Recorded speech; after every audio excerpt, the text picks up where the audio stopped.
Hey, and welcome to the podcast. Let's talk a little bit today about confidence and embodying that confidence because who doesn't want to embody confidence? Now, I've started this episode 3 times, okay? And there's such nuance here that I want to convey to you that as I would get going, I wasn't happy with the way the nuance was coming out because there's a difference between feeling confident and embodying confidence.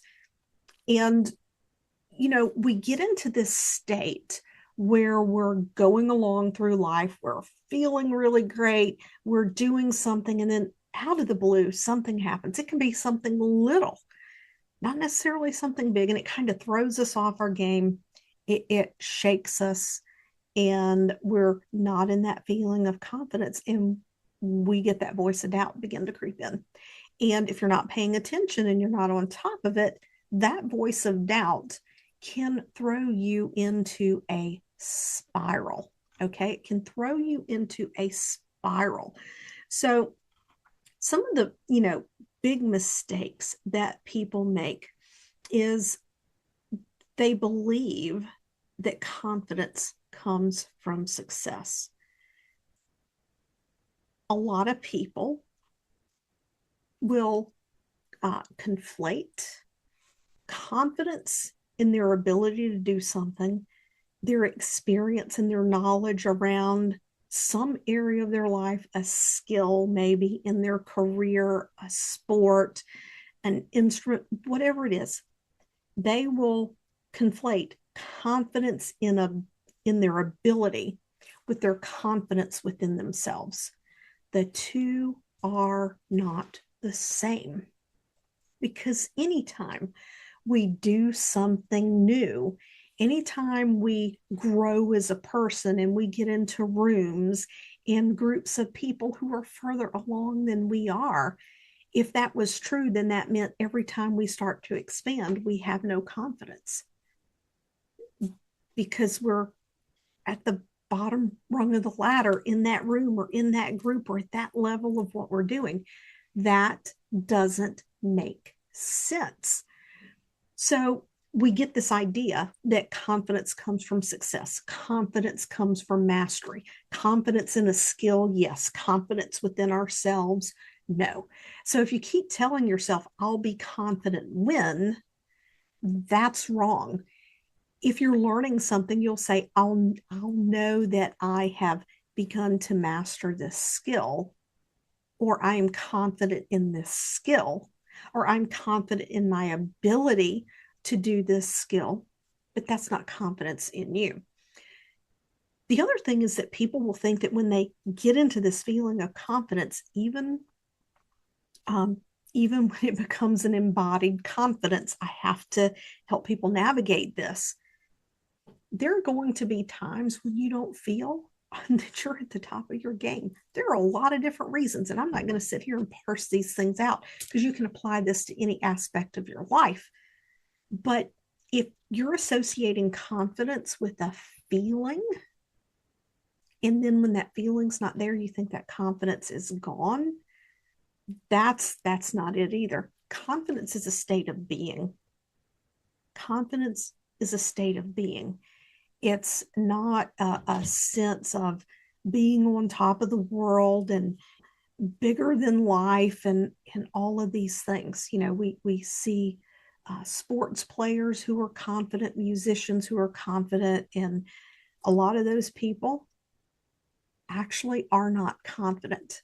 They're kick ass at what they do, but they are not confident. And I want you to think about that. We see people who seem to have everything in the world going for them. And then you hear on the news that they've committed suicide. You're like, I don't get it. I don't get it. There was something happening there. That confidence and that self-esteem wasn't there, even to overcome what it was they were dealing with. The CEO of Zappos years ago, Amazon bought out Zappos, but the young man who started the company, he still got to remain chair of the company, there was a an open letter that was written by Jewel. The letter was shared as a part of a article that was written about his untimely passing, and he passed away from exposure in, I believe it was in Connecticut. I forget what year. I think it probably happened in 2019.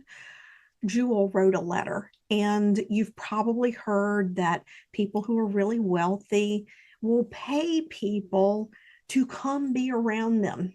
They will pay people to come be around them, to play music or to just hang out with them, whatever the case may be.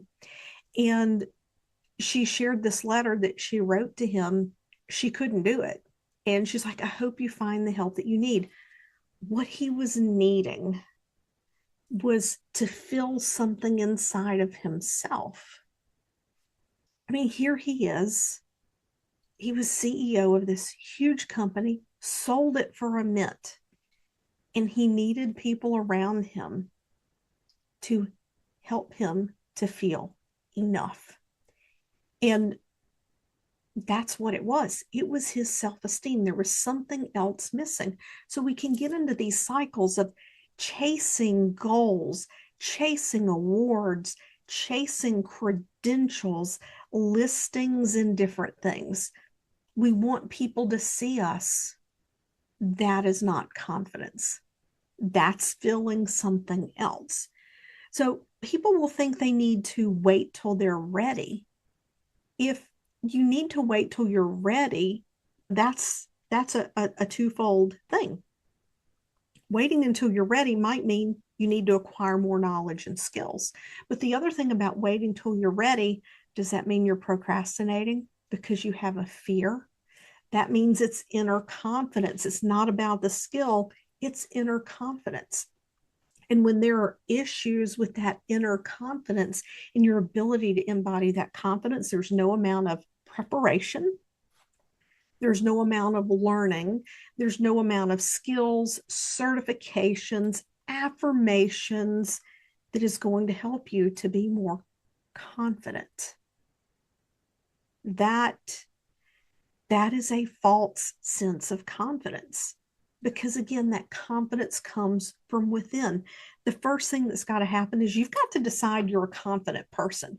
If you're walking around in what you call confidence, is puffing out your chest and fluffing your feathers and affirmations, and I am strong and I am bold and I am unfuckwithable and I speak my truth and all of these other things that, get going around. I've got the Lambo in the driveway. They have all these things and this is what makes me confident. Confidence is about a decision that you're going to be a confident person. You're going to become that person. It's going to be a part of your identity. A confident person doesn't need to chase goals. A confident person feels at peace within themselves. A confident person knows that no matter what is going on in the outside world, they could completely bomb a presentation in front of a room full of people and they can still be confident because they know they're enough. They trust themselves. And if something goes poorly, they're like, okay, it went poorly. Let's back up and look at this. A person who's not confident is going to just go into the sewer with, I messed that up. I did it again. I'm never going to make it. So confidence is deciding you're going to be the confident person and learn to embody that into your identity. You have to shift it at the identity level to embody it. And you have to understand what that means. It's not about what you're telling yourself. It's not about skills. It's about trusting yourself. It's about detaching confidence from the outside world. It's about detaching confidence from skills and abilities and what people say and what people think, and attaching it to trusting yourself. Attach it to having faith in yourself that if you don't know the answer, you know where to go find the answer, right? Or you know how to connect with someone who does to take care of that gap. Okay. It's about unconditionally loving yourself. Now, that is a journey. We don't snap our finger and that's 100%, because one thing we love to do as humans is judge our freaking selves. Okay. But unconditional love for yourself, if you are working towards that, that is also going to build your confidence in yourself. Because when you have unconditional love for yourself, you know that you're worthy. You know that you're worthy no matter what. You know that you're good enough no matter what anyone else says. And when I say good enough, I mean you are good enough as a person. I'm not talking about a skill. Remember, confidence in the ability to do the skill is not the same as confidence in oneself. Stop internalizing that mess, okay? When we want to reinforce confidence in ourselves, and we're talking about embodiment, confidence in ourselves, not in our abilities, then we want to be sure to reinforce our wins every day. Now, you might say, well, you just said it's not tied to a thing or a skill or something you're doing. It's not. Celebrate your wins. I loved myself today. Celebrate your wins. I trusted myself on this. When I trust myself, it all works out. Yep, I was resourceful. I was able to take care of that. I didn't know how to do it, but I knew just who to reach out to, and it all worked out perfect. That's how we reinforce confidence. We go through our life. Think about being in school. Well, I'm 54 years old today as this episode drops. 54 years old. When I went through school, every time something was graded and assessed or measured, it would get marked up with red ink. If you got called into the boss's office, it was never to be told you did a good job, because good was expected. But boy, did you hear about it if one hair was out of line, out of place. We begin to, get into this place where we don't give ourselves positive feedback for the things we do right, the things we do well, because it's an expectation. It's like to have things be done perfectly and correctly become the absolute minimum standard. So then when things aren't done perfectly and correctly, we get negative feedback. We don't always, there's a movement now and I love it. I just love, I have a granddaughter who's 7 months old, and I've got another grandbaby that is on the way. And the one thing that I love so much is it with social media and all the moms out there that are on Instagram and all the different places that have done the work and are emotionally intelligent, they're sharing with other people how to help their children have normal, healthy, natural confidence and self-esteem. And it's beautiful. And I love it. It's about really building up where kids can trust themselves and do things right, and give them things that will challenge them, and to reinforce where they're doing things well instead of tearing them down when they're not, or punishing them when they're not. So the piece to embodiment, this is the answer to what you're doing here. You've got to decide this is who you are.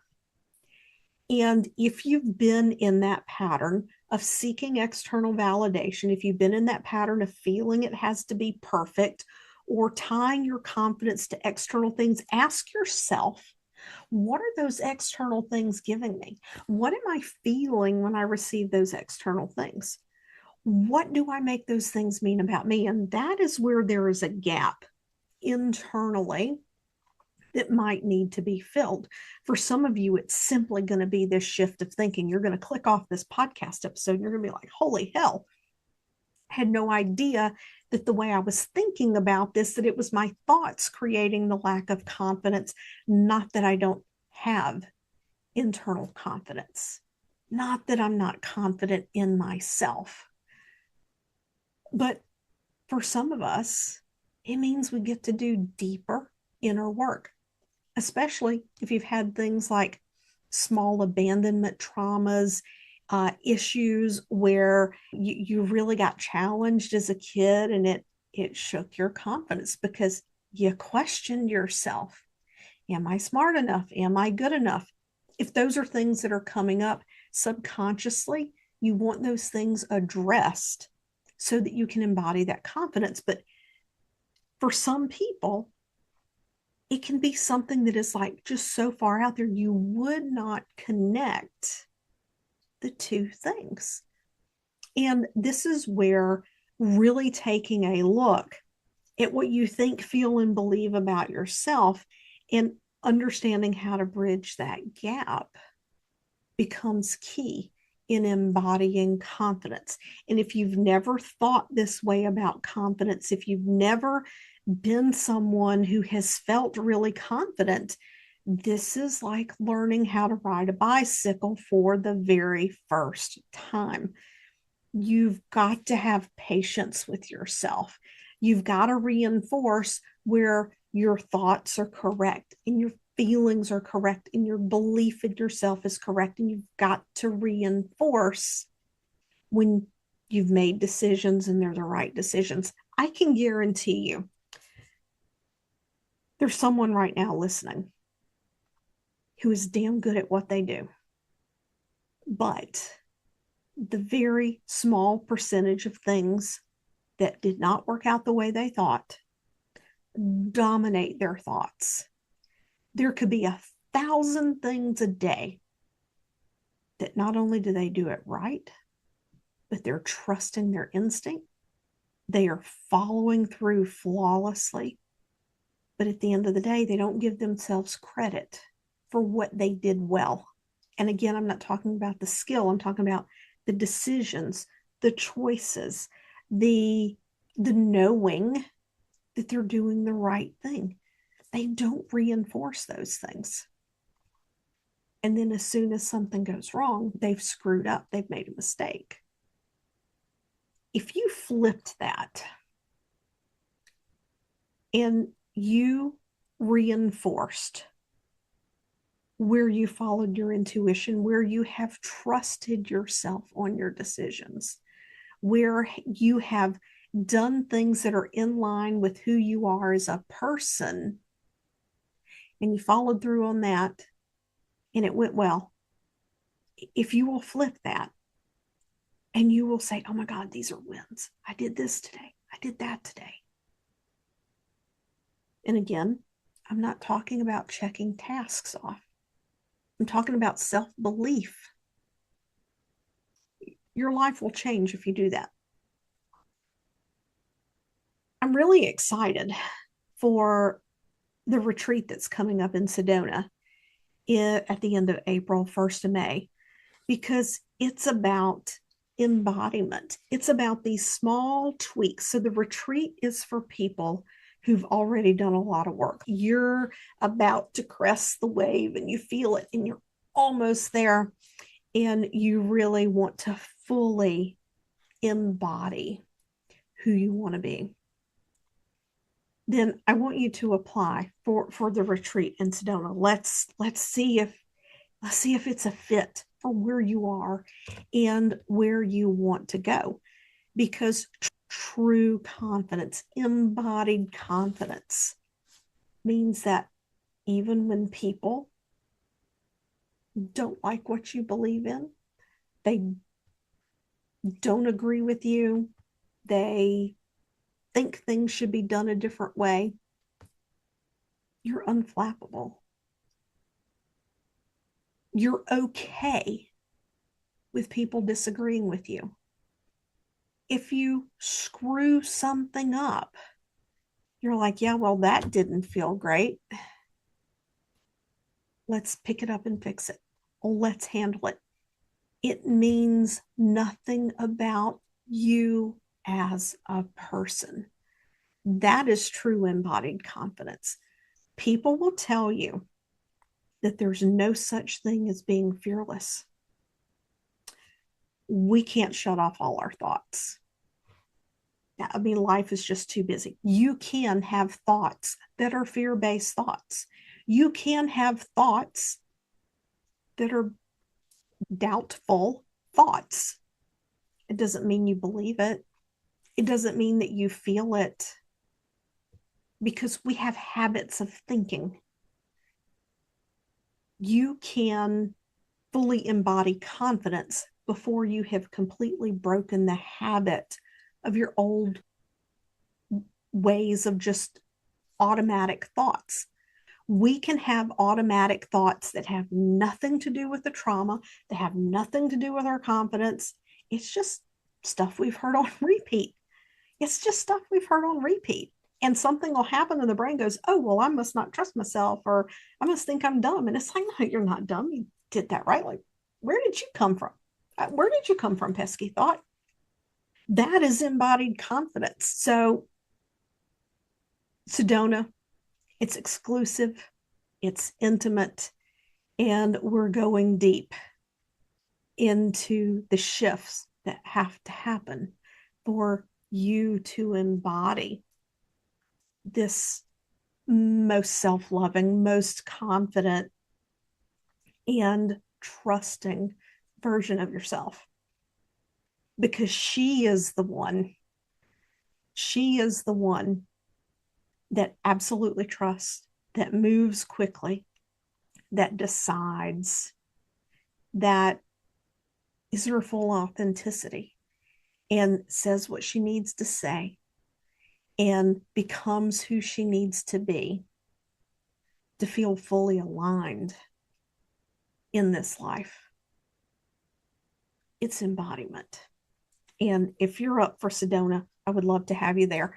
Otherwise, if you're sitting here thinking, well, you know, when these confidence issues come up, I'm always thinking, God, am I worthy to, you know, I'm not good enough. This is crazy. I'm procrastinating, all of these things. I want you to head over to the website, pennychason.com/catalyst. Join Catalyst. It's only $27 a month, and one of my most popular hypnosis workshops is a bonus workshop inside of Catalyst, and it's called the Inner Confidence Accelerator. And it allows you to go deep into hypnosis and plant the seeds of inner confidence so that grows within you from the inside out. I'll see you next week. Thank you so much for listening to today's episode of the Soul Fusion Podcast. If you would be so kind, we would love it if you would head over to Apple Podcast and leave a review sharing what you found most inspiring and useful about today's episode. And don't forget, you can follow us over on our YouTube channel at Penny Chason Official, or on your favorite social media platform. Again, thank you so much for listening, and wishing you all the best until we connect again next week.